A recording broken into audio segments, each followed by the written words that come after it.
Finally, the day of England's first match is upon us.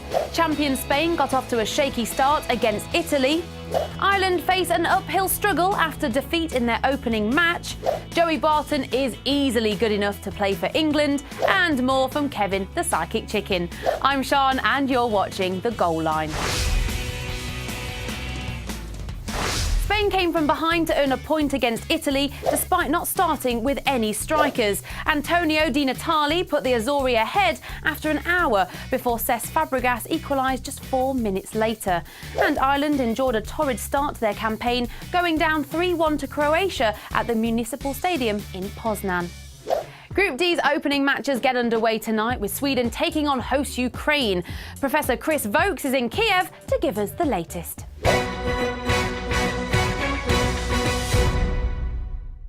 Welcome to the Olympic Stadium in Kiev. It's the home of the final in 3 weeks' time, and it gets its first taste of the action on Monday evening when Sweden play against Ukraine. Of course, Sweden are going to have about 30,000 people here because they play all 3 group games in the city, and they'll be looking forward to seeing Zlatan Ibrahimovic as much as anyone. He's won 8 titles on the trot until this year, so he'll be looking to make amends with a good tournament for Sweden. Obviously, they have other star players. Rasmus Elm has been talked about as one of the key players in the summer transfer market, and they've also got the likes of Ola Toivonen and Johan Elmander. Of course, there may be 30,000 Swedes in the city, but there are a whole lot more Ukrainians. This is the moment the whole country has been waiting for. Oleg Blokin's side may be the outsiders of Group D, but with the likes of Anatoly Timoshuk, their talisman Andrei Shevchenko, Artem Milevsky and Alexander Aliev, there's every chance that they could progress from this group, and a victory over Sweden in the opening game could well be the perfect starting point for them. In case it had escaped your attention, England take on France this evening. Stand by for Vokes' second instalment. Before heading off to the Olympic Stadium for the clash between Ukraine and Sweden, many of the world's media will be here in the Kiev Media Centre to watch the match between France and England in Donetsk. The first game in Group D is an opportunity for Les Bleus to extend their unbeaten run, which already stands at over 20 matches, and coach Laurent Blanc can call upon the likes of Benzema, Giroud, Ribéry, Nasri and Menez as forward firepower. For England boss Roy Hodgson, it'll be a real baptism of fire. He's had only 2 friendly matches in charge so far since taking over from Fabio Capello, who resigned over the John Terry affair. He's also going to be missing Gary Cahill, Gareth Barry and Frank Lampard, who are all at home injured, and Wayne Rooney, who's suspended for the first 2 matches. They go into the first game as underdogs and know that defeat will mean that coming to Kiev and playing against Sweden in round 2 will be even more difficult. Fortunately, the World War II bomb at the Lviv Stadium was discovered and detonated, allowing the Germany-Portugal match to go ahead.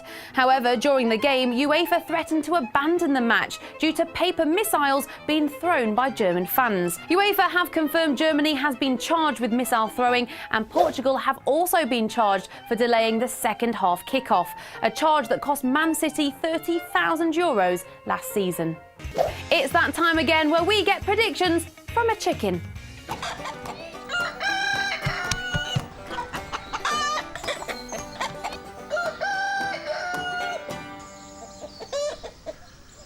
What does Group D hold in store in the eyes of Kev the Psychic Chicken from Kiev? It's a heavyweight clash between France and England, and France are going to see off the old enemies. England unfancied in this tournament and not getting off to a good start. Well, the co-hosts Ukraine are going to go down to Sweden in their opening game. That's not going to go down well with the Ukrainians. Sweden strike an early blow. So it's victories for France and Sweden in the opening round of Group D encounters.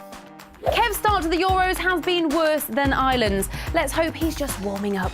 One of the great things about the Euros is we don't have to wait until the knockout stages to see some titanic battles. And today is no exception. We catch up with Roy Hodgson ahead of the England-France game.